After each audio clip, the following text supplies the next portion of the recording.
World Mission Report. A good start.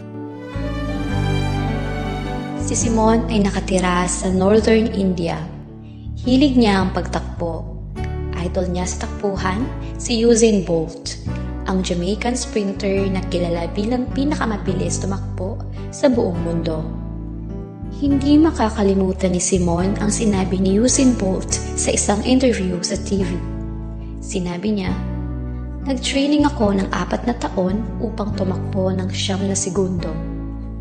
Namangha si Simon na ang isang atleta ay handang magsanay ng maraming taon para lang tumakbo ng ilang segundo.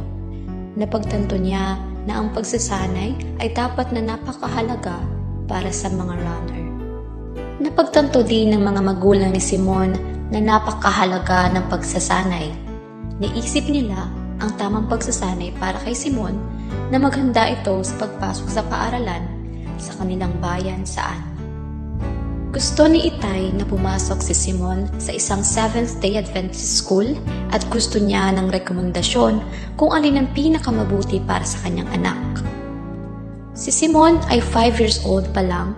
Inirekomenda ng kapatid ng tatay ni Simon na doon siya pag-aralin sa school malapit sa bahay nila, mga 10 minutong lakaran mula sa bahay nila.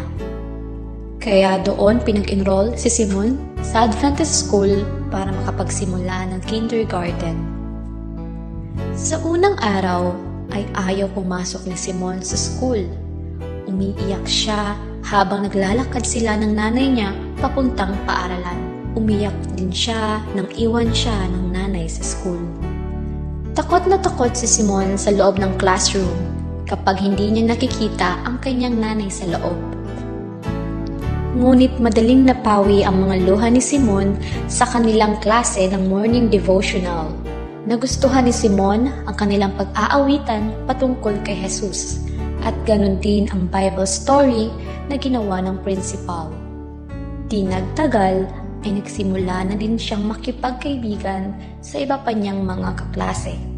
Masaya siya sa kanilang pagkukwentuhan, pag-aaral at paglalaro.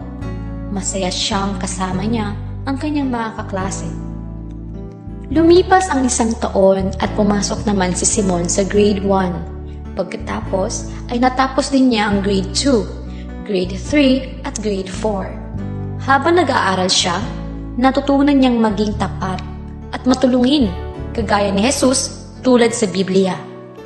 Natuto din siyang tumakbo.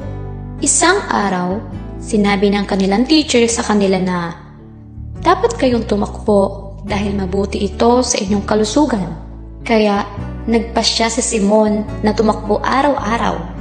Imbis na maglakad papunta sa school, tumatakbo siya. Minsan nga, nakipagkarera siya sa mga kaibigan niya para tingnan kung sino ang mauunang makarating sa school. Minsan, late siyang umalis ng bahay at kailangan niyang tumakbo para makarating sa paaralan sa tamang oras. Pagkatapos ng kanilang klase, pumunta siya sa parke malapit sa kanyang tahanan at tumakbo kasama ang kanyang mga kaibigan. Tumatakbo sila ng 5 hanggang 10 minuto. Nagpapahinga at pagkatapos ay tatakbo uli hanggang makabuo ng 30 minuto. Noong unang tumakbo si Simon ay nahirapan siya at nag-init siya. Ngunit pagkatapos ng ilang sandali, naging mas madali na ang pagtakbo.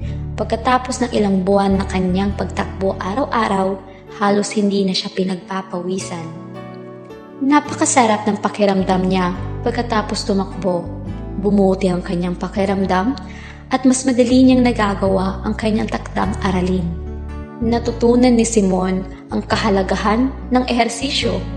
Sinabi ni Ellen White, "Ang iyong mga kalamnan ay ginawa para magamit, hindi para maging hindi aktibo. Kung regular kang mag-ehersisyo," sabi niya, "mas magiging balanse ang iyong isip, magiging mas dalisay at mas mataas ang iyong pag-iisip, at magiging mas natural at malusog ang iyong pagtulog. Ang iyong mga iniisip sa sagradong katotohanan ay magiging mas malinaw at ang iyong mga moral na kapangyarihan ay mas masigla." Nalaman ito ni Simon pagkatapos niya ng grade 8. Ngayon, si Simon ay isang 21 taong gulang na estudyante sa universidad at sinabi niyang ang paaralan ay nagbigay sa kanya ng magandang simula sa buhay. Natuto siyang tumakbo. Nakilala niya si Jesus. Nakatanggap siya ng magandang training.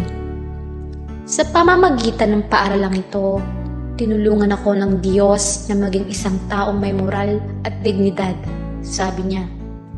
Ang bahagi ng 13th Sabbath offering sa quarter na ito ay makakatulong sa pagtatayo ng bagong gusali ng paaralan para sa 450 na bata na nag-aaral sa Adventist School sa Ani sa bansang India. Sa ngayon, ang mga bata ay nagkaklase sa isang lumang gusali na ipinatayo ng isang German missionary na nagtatag ng paaralan noong taong 1976. Unahin po natin ang Diyos.